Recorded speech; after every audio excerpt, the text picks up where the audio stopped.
In the 1950s, the battle for civil rights was fought in the classrooms. I believe we've got to have laws that go along with education and understanding. In southern states, Jim Crow laws had created separate but equal school systems that were anything but. At the time, Alabama would spend 60% more on its white students than for its blacks. And Supreme Court or no Supreme Court, we are going to maintain segregated schools down in Dixie. But in 1954, the Supreme Court ruled unanimously in Brown versus the Board of Education that segregated schools were unconstitutional.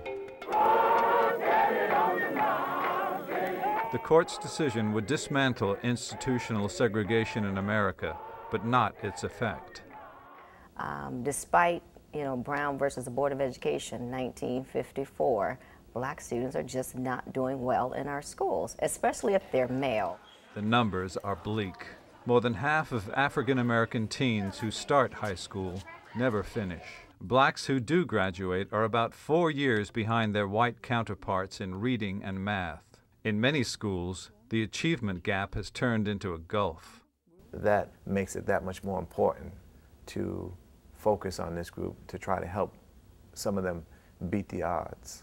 You have an opportunity to study or go out, and both events happen at 2 o'clock. Which one are you going to choose? LSI researchers Donna Ford and Gil Whiting have spent years studying underachieving black students. It's their mission to put the research to work. Study that you just mentioned. Do these ideas that we create in the academy, in the Ivy Tower, do these ideas actually work?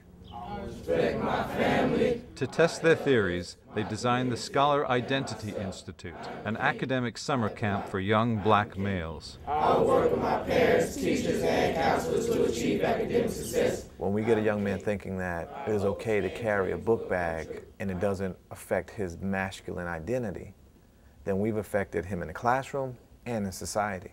I'm the king. The teens are members of the 100 Kings, a mentoring group created by the 100 black men of Middle Tennessee.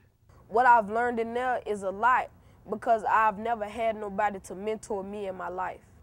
I've never had a father. We're trying to get into their mindsets that, you don't need these gangs. You don't need these young men who are around you telling you need to sling drugs. First group. You don't need these things to be fully fulfilled. Let's go, come on. Part leadership training.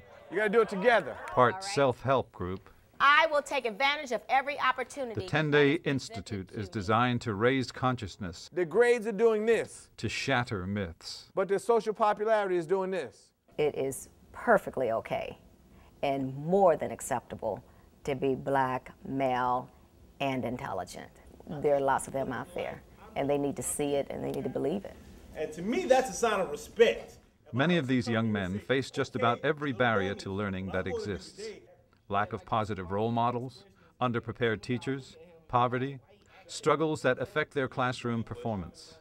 Whenever a problem occurred, I would think the worst of it. I couldn't do it if I had to struggle with it. I just thought I couldn't do it, no matter how hard I tried. Black youngsters who try to stick to their studies often find themselves taunted by their peers for acting white. Basically, if you're an achiever and you like to achieve or overachieve, if you're involved in extracurricular activities in school, you're acting white, man. Why are you acting white? You're selling out to the black people. Why are you acting white? And it really hurts. The racial slur is so harsh that some black students will consciously underperform in class to avoid the charge. They have the potential to do it, but they don't do it. And that's the problem today. You have the potential, but you won't use it.